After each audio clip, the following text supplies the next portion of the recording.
TFC 제자 여러분 반갑습니다. 만점의 기적을 경험하라 미라클 사회 역사 윤쌤입니다. 자, 여러분들 앞에서 오늘의 퀘스트 확인하셨죠? 여러분들 오늘 배우실 중요한 포인트들 머릿속에 담고 지금부터 2단계 수업 열심히 들으시면 됩니다. 자, 오늘의 주제는요. 주제 세 번째 철기 문화의 보급과 여러 나라의 성장이에요. 자, 우리가 1-4단원 시작을 해서 두 가지 주제를 공부를 했습니다. 먼저 청동기 사회에 대해서 공부를 했고 이 청동기를 바탕으로 등장한 우리 민족 최초의 국가 바로 고조선에 대해서 공부를 했고요. 이 고조선이라는 나라를 공부할 때 처음에 청동기 문화를 바탕으로 시작을 했지만 본격적으로 위만이 고조선의 왕이 되고 나서 철기가 본격 수용되었다라는 얘기를 했어요. 자, 지금부터는 그 고조선의 중간에 등장하기 시작한 이 철기 문화, 철기를 바탕으로 한 사회에 대해서 공부해 보도록 하겠습니다. 자, 1번 철기 들어가는데 청동기 다음으로 나오는 시대가 철기잖아. 지난 시간에도 이야기를 했지만 새로운 재료의 도구가 딱 등장을 했어. 근데 등장을 했다고 해가지고 그 넓은 땅에 사는 수많은 사람들이 당장 내일부터 쓰던 도구를 다 버리고 새로운 도구를 딱 사용하고 이게 아니잖아요. 그러니까 처음 보급되는 시기와 이게 널리 확산되는 시기에는 어느 정도 차이가 있는 거야. 자, 그러면 처음에 언제 철기가 보급됐느냐? 우리가 살고 있는 한반도와 그 위쪽의 만주 지방으로 철기가 처음 보급되기 시작한 건 대략 기원전 5세기 무렵부터였어요. 그러니까 기원전 한 400년대 요때 처음으로 철기라고 하는 것들이 보급되기 시작했고 이게 조금씩 더 많은 사람들이 사용하기 시작을 해서 완전히 만주와 한반도에서 널리 대부분의 사람들이 철기를 사용하기 시작한 건 기원전 1세기 무렵이 되어서였습니다. 자, 지난 시간에도 얘기했지만 기원전은 마이너스의 개념하고 똑같아요. 기원전 5세기 다음에 기원전 4세기, 3세기, 2세기, 1세기 이렇게 흘러가는 거고 그러니까 철기가 이제 전반적으로 다 보급되는 데까지는 거의 한 400년가량 시간이 걸렸다라는 얘기가 되는 거지. 자, 그렇다면 사람들은 이 철이라고 하는 것을 어디다가 사용을 했느냐? 철은요, 청동이랑 다른 점이 있어요. 청동이라고 하는 건 말했지. 그냥 우리가 주변에서 쉽게 구할 수 있는 재료가 아니라 구리라는 것과 그 주석이라는 것을 높은 온도에서 녹여서 액체를 만든 다음에 얘네 둘을 섞어가지고 다시 굳혀놓으면 그게 청동이 된다 그랬고 그래서 청동은 굉장히 귀하다 그랬습니다. 근데 이 철기라고 하는 건 청동하고 다른 게 굉장히 많았어요. 지금은 많이 없지만 하도 우리가 채굴해서 써서 없지만 그 당시만 해도 이 만주 지방하고 한반도 지방에 철광석이 정말 풍부했던 거지. 그래서 이 풍부한 철을 가지고 사람들은 필요한 모든 것을 만들기 시작합니다.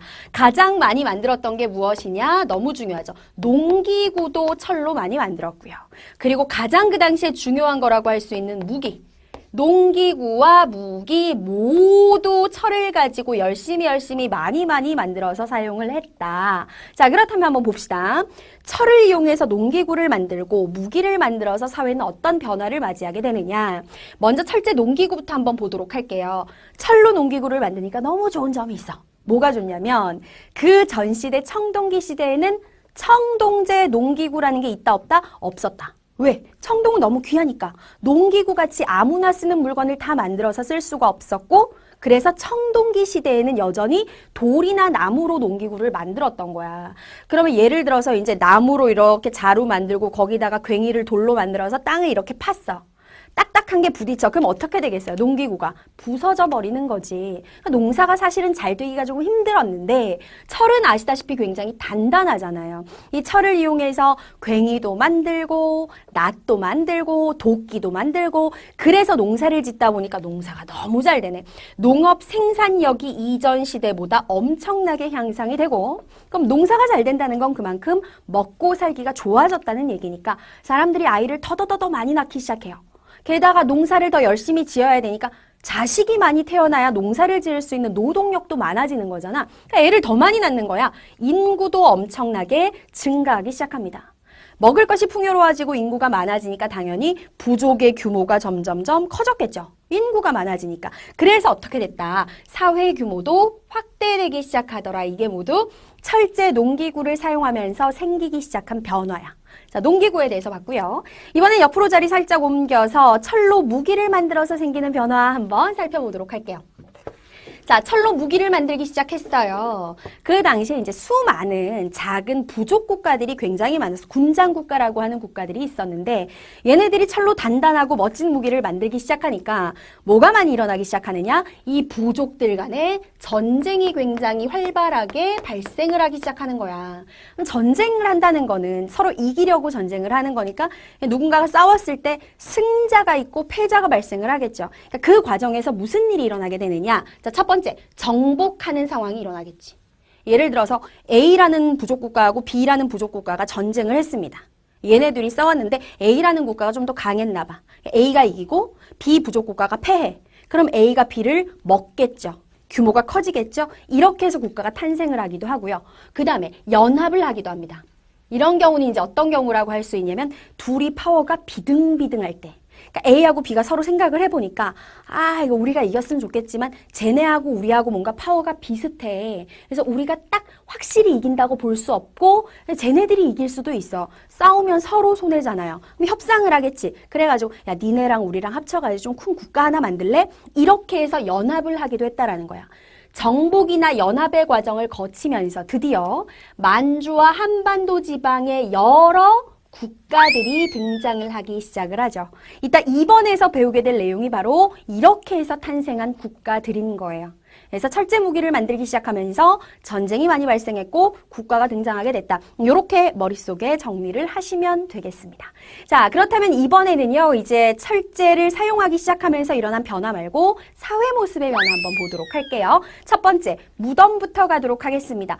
청동기랑 비교를 해서 공부를 하시면 굉장히 효율적인데 청동기 시대의 가장 대표적인 무덤은 그 유명한 고인돌, 그리고 또 하나 돌널 무덤이 있었죠. 철기 시대에는 어떤 무덤이 많이 만들어지기 시작하느냐? 첫 번째는 널무덤이라고 하는 게 많이 만들어져요. 널무덤은 자 옆쪽에 선생님이 사진을 보여드릴 텐데요. 우리가 지금도 사람이 죽으면 그러니까 사람이 죽었어. 그럼 이제 시신을 어디다가 넣어요? 관에다가 넣잖아요. 관이라고 하는 게 재료가 뭐로 돼 있지? 나무로 돼 있잖아. 그래서 땅을 판 다음에 시신을 안치한 그 관을 안에 넣고 그 위에 이렇게 흙을 덮어가지고 무덤을 만들죠. 그 관이 이 당시에 널과 비슷하다고 생각하면 돼요. 그러니까 땅을 파가지고 나무 판 널을 넣고 그 안에다가 시신을 넣고 위에 흙을 덮는 거지. 이게 이제 널무덤이고 그 다음에 두 번째 또 하나 대표적인 무덤이 뭐가 있냐면 독무덤이라는 게 있어. 장독대. 장독 알지, 그치? 그러니까 장독처럼 생긴 거야. 그 독을 관처럼 이용했다는 것인데 물론 이제 선생님이 사진은 보여드리겠지만 일단 그려서 설명을 하자면 이렇게 생긴 그림을 너무 못 그려. 자, 장독이 이렇게 있어요. 장독이 하나가 있고 그러면 이제 평면으로 그렸지만 여기 구멍이 있을 거 아니야. 그 안쪽으로 시신을 넣고 또 하나의 장독을 이렇게 해서 이어 붙여가지고 중간에 이렇게 막고 요런 식으로 해가지고 이제 땅을 파고 그 안에다가 묻는 거예요. 이게 독무덤의 형태였어요. 철기 시대의 무덤은 널무덤과 독무덤이 가장 많았습니다. 자, 그 다음에 이제 토기 어떤 그릇을 사용했나 볼 텐데 철기 시대에는 사실 가장 많이 사용한 건 청동기 시대랑 똑같아.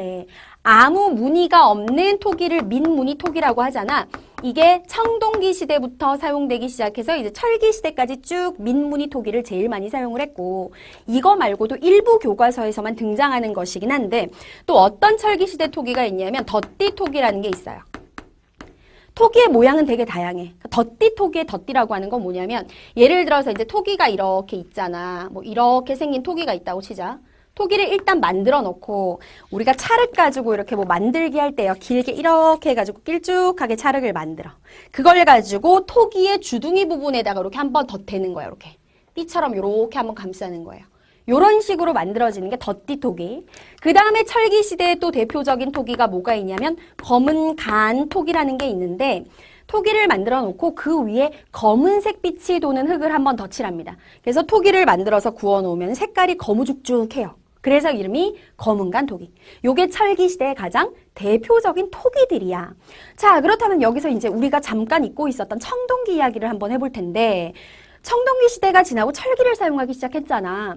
철의 장점은 또 단단하다는 거야. 근데 철이 다 좋은 것만은 아니에요. 철은 첫째 녹슬어요.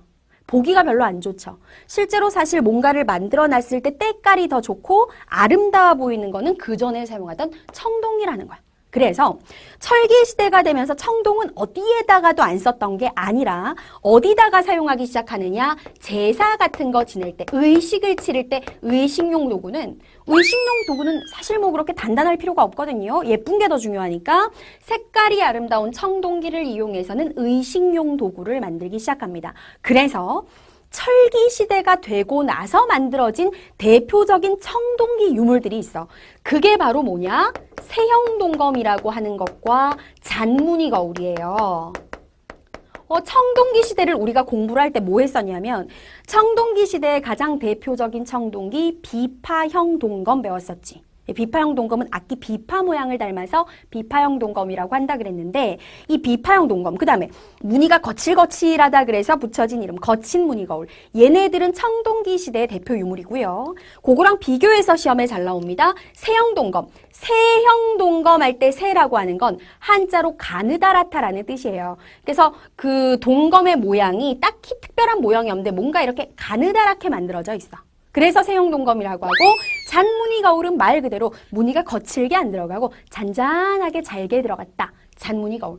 얘네들은 분명 청동기지만 언제 만들어진 것이다? 철기 시대에 만들어진 의식용 도구이다. 이렇게 기억을 하셔야 됩니다. 자, 그러면 철기 시대의 전반적인 이야기들은 다 했고요. 철기 특징 보셨죠? 그렇다면 지금부터 철기 시대에 등장한 대표적인 여러 국가들 공부 이어가도록